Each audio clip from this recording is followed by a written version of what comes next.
Olá pessoal, tudo bom? Como prometido, eu vou tentar chegar aí nessa fase de PET 2 aí rapidinho, terminar ela toda.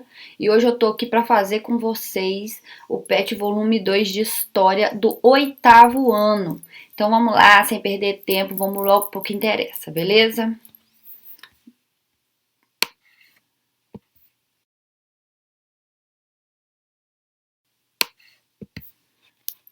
Então nós estamos aqui com a semana 1 do PET volume 2 e o tema de vocês, eu já até coloquei destacadinho aqui, ó, é iluminismo. Então nós vamos relembrar um pouquinho do que foi esse iluminismo aí, ó. Uma breve apresentação para vocês. O século XVIII também ficou conhecido como século das luzes. Por quê? Porque houve ali um período de grandes transformações na Europa. Tá? As mudanças nos pensamentos políticos, históricos, economia, física, entre outras coisas. Vários pensadores nesta época deram origem aí a formas mais racionais de enxergar o mundo. Não mais ver as coisas por uma visão religiosa, por uma visão mística, que tudo aquilo acontece porque era o poder de Deus, era o poder dos deuses, era assim, assim, assado, que tinha que acontecer. Agora eles vão buscar a fundo ali aquela questão de observação, de experimentação. Então eles vão começar a olhar o mundo de uma nova forma, com novas explicações que não seja mais a religiosa. Então nós temos aqui até um trechinho que fala assim: o termo iluminismo está ligado à luz da razão, à ideia de luz da razão. Por quê? Porque naquela época as pessoas tinham um pensamento muito fechado, não se abriam para as coisas novas, né? Então o que eles faziam com isso? Se falasse que se jogar a pedra para cima ela não vai cair, a igreja dissesse isso, eles acreditavam, né? Por quê? Não paravam para poder estudar, não paravam para poder analisar as coisas, e era tão fechado com relação ao pensamento religioso que as pessoas parece que não tinham direito nem de expressar a sua própria ideia, que se não vinculasse aí com a forma que a religião pregava, a pessoa era condenada até a morte, né? Então tinha que existir aí um consenso com o que a religião pregava.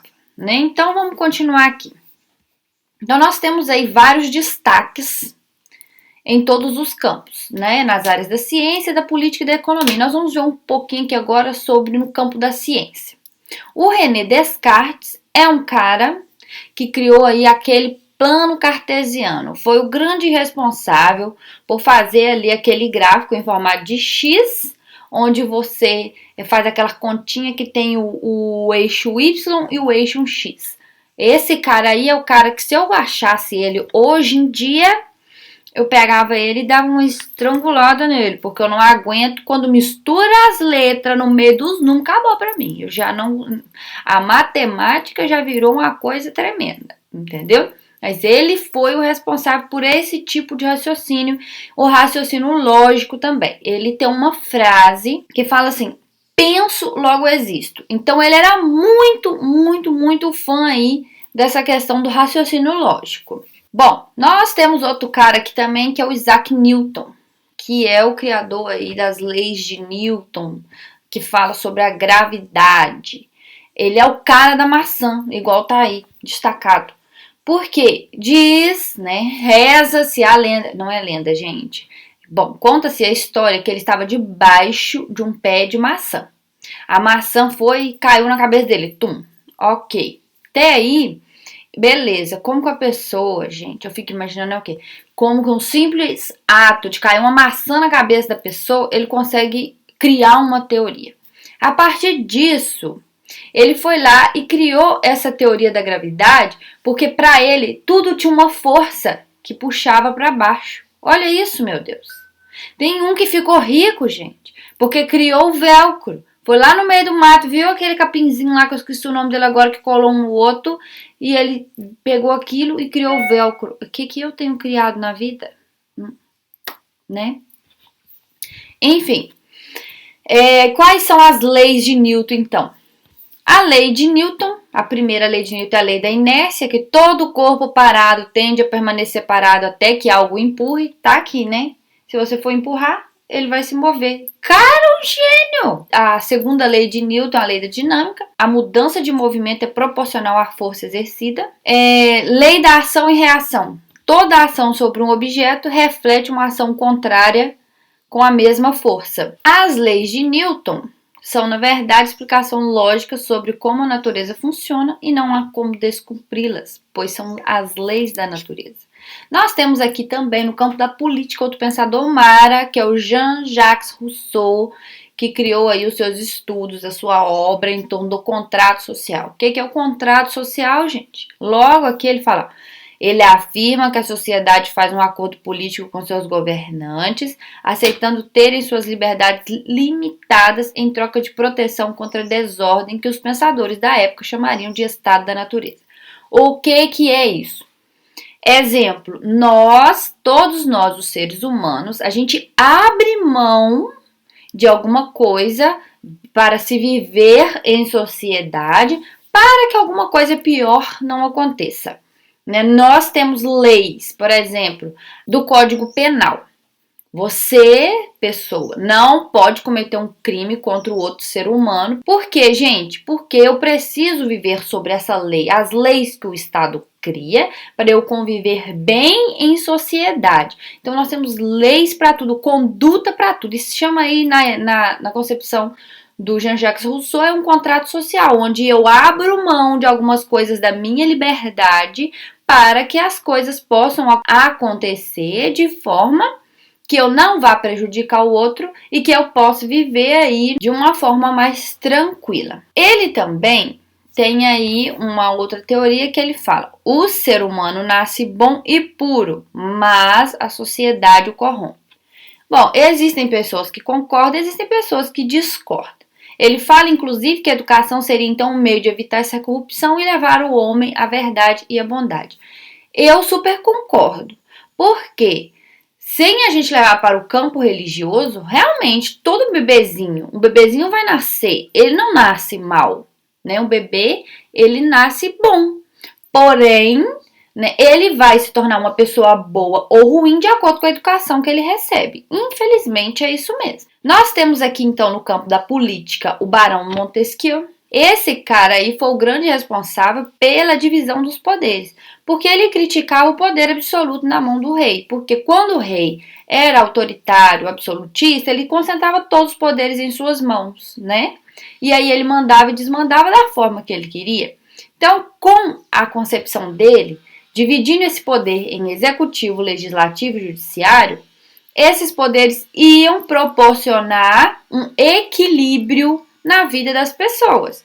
Por quê? O poder executivo, por exemplo, é o responsável por executar as leis, o poder legislativo responsável por criar as leis e o poder judiciário responsável por julgar quem desobedece às leis. Colocando então esses poderes de forma autônoma, sem nenhum ultrapassar o outro, fica muito mais fácil para a pessoa, né, viver em sociedade sem um poder autoritário comandando ali da forma que ele quer. E no campo econômico nós temos aí pensadores que defendiam a economia como algo natural, né, que não deveria ter interferência do Estado. Em francês era o lema que dizia laissez-faire, laissez-passer, deixar fazer, deixar passar. Gente, eu tô quase falando francês, ué. Então, nós temos aí um economista muito importante do liberalismo econômico, que é o Adam Smith, que ele defende a lei da oferta e da procura. Então, tá até aqui embaixo, ó. Quando há mais procura do que produção, o preço sobe. E quando aumenta a produção ou diminui a procura, o preço desce. Então, se tiver muito produto no mercado, geralmente ele tem um preço menor. Se tiver pouco produto no mercado e muita procura por ele, ele aumenta o preço. Beleza? Então, vamos lá. Para saber mais, o Pet trouxe aí umas dicas para vocês, né? Dá uma olhadinha. Geralmente, se você clicar aqui em cima desses links, já te direciona para o que ele indicou aí. Então, vamos às atividades. Número 1. De acordo com o texto acima, e seus estudos, explique o que era o contrato social. O contrato social é: a sociedade faz um acordo político com seus governantes, aceitando terem suas liberdades ilimitadas em troca de proteção contra a desordem. 2. É comum vermos esse tipo de imagem em desenhos e animações. Relacione essa imagem ao conceito de iluminismo. É o conceito da luz da razão, de novas ideias e descoberta, ou simplesmente ter uma ideia brilhante. 3. Jean-Jacques Rousseau defendia a ideia de que o homem nasce bom, mas a sociedade o corrompe. Você concorda com essa ideia? Justifique a resposta. Então, essa resposta é uma resposta pessoal. Se você concorda, você coloca que sim e explica por quê. Se não, você coloca que não e explique por quê, ok? A minha resposta é pessoal, a minha é concordo. O ambiente onde o ser humano é criado diz muito sobre ele. É preciso sim a educação, seja dos pais, da escola ou religiosa, para que se torne uma pessoa de boa índole. 4. Adam Smith afirma que o mercado se regula sem intervenção do Estado, pois segue a lei da oferta e da procura. Nos últimos meses, muitos produtos sofreram alteração de preço devido à pandemia. Dê um exemplo do que mudou de preço onde você mora devido a esse momento e explique o motivo do aumento. Eu coloquei aqui: aumentou o preço dos alimentos e de materiais de construção, devido à grande procura e pouca produção no mercado causado pelas medidas de prevenção do Covid. Então, gente, teve que fechar muitas empresas, né? Tiveram que reduzir seu pessoal, o modo de produção diminuiu. Então, é mais ou menos aquela lei do Adam Smith, lei da oferta e da procura, né? Quanto mais as pessoas procuram, menos produto tem, mais caro ele vai ficar.